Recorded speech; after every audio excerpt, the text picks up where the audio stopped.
Assalamualaikum warahmatullahi wabarakatuh. Perkenalkan, saya Ibu Ita MPD, calon guru penggerak Angkatan 5 DKI Jakarta.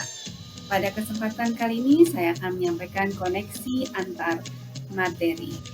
Baiklah, setelah saya mempelajari modul 11 tentang pemikiran Ki Hajar Dewantara, maka pada kesempatan kali ini saya akan menyampaikan kesimpulan dan refleksinya. Yuk kita simak bareng-bareng. Yang pertama, apa yang saya percaya tentang murid dan pembelajaran di kelas sebelum saya mempelajari modul 11, yaitu pendidikan berpusat pada guru. Saya merasa selama ini saya terlalu dominan. Anak-anak berfokus pada saya, padahal seharusnya pusatnya ada di peserta didik, bukan di gurunya. Itu yang pertama. Yang kedua, kurang memberi ruang pada peserta didik.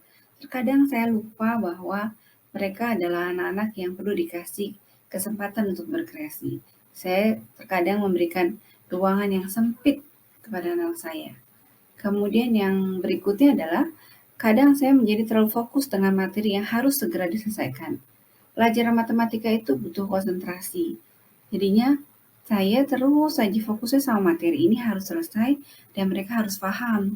Sehingga saya lupa bahwa mereka adalah anak-anak yang unik, yang tidak bisa harus sesuai dengan apa yang saya mau. Kemudian kurang memahami kodrat alam peserta didik.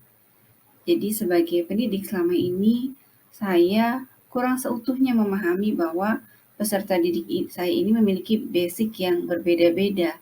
Sehingga seharusnya penanganan saya pun terhadap mereka, cara saya mendidik mereka pun tidak bisa disamakan satu dengan yang lainnya. Kedua, apa yang berubah dari pemikiran dan perilaku saya setelah saya mempelajari modul 11? Tentunya banyak sekali yang berubah. Salah satunya adalah pertama, pendidikan berpusat pada anak. Setelah mempelajari modul 11, kegiatan di kelas, saya ubah fokusnya menjadi di anak-anak. Saya hanya memberikan stimulus mereka yang melakukan. Kemudian anak diberikan kebebasan dalam menyelesaikan tugas sesuai dengan kemampuan mereka. Jadi saya memberikan tugas, kemudian saya sampaikan, silakan kumpulkan tugas ini menggunakan apa yang kalian punya. Misalnya, Bu, saya mengerjakannya tulis tangan ya. Atau, Bu, saya menggunakan diketik ya. Atau saya bikin PowerPoint, Bu. Atau saya di kertas Asturo, Bu. Saya bebaskan, silakan mereka berkreasi. Tapi saya tetap mengarahkan.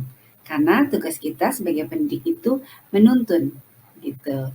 Kemudian berikutnya, menciptakan suasana belajar yang nyaman melalui bagaimana caranya. Awalnya saya mulai dengan ice breaking. Jadi materi-materi tentang bagaimana membuat suasana menjadi menyenangkan karena pelajaran saya matematik, maka saya berikan ice breaking sehingga mereka merasa nyaman dulu nih. Kalau udah nyaman baru kita mulai. Kemudian berikutnya adalah saya harus memahami bahwa setiap anak itu unik. Mereka memiliki kodrat alamnya masing-masing, sehingga kita ketika mendidik harus menyesuaikan dengan kodrat alam dan tentunya dengan kodrat zamannya. Yang ketiga, agar kelas saya mencerminkan pemikiran Ki Hajar Dewantara, saya harus segera menerapkan satu, membuat asesmen non-kognitif untuk memahami kodrat alam peserta didik saya. Sehingga saya lebih bisa memahami bagaimana sih latar belakang mereka, bagaimana basic mereka. Sehingga saya dapat memberikan tindakan yang tepat dalam mendidik mereka. Yang kedua, merancang pembelajaran yang menyenangkan dan berpusat pada anak. Misalnya dengan menyiapkan ice breaking, membuat suasana kelas menjadi nyaman dan mereka memang dalam kondisi iya saya siap untuk belajar dan saya nyaman belajar dengan Bu Ita. Kemudian yang ketiga, membuat pertanyaan pemantik untuk merangsang anak berpikir sehingga mereka lebih aktif dan kegiatan berpusat pada mereka. Kita buatkan arahannya karena tugas pendidik itu kan menuntun. Jadi kita buatkan saja arahannya. Pertanyaan pemantikan sehingga mereka tetap berada dalam koridor yang ada dan mereka pun memiliki gambaran, oh saya mau belajar ini ya, seperti itu.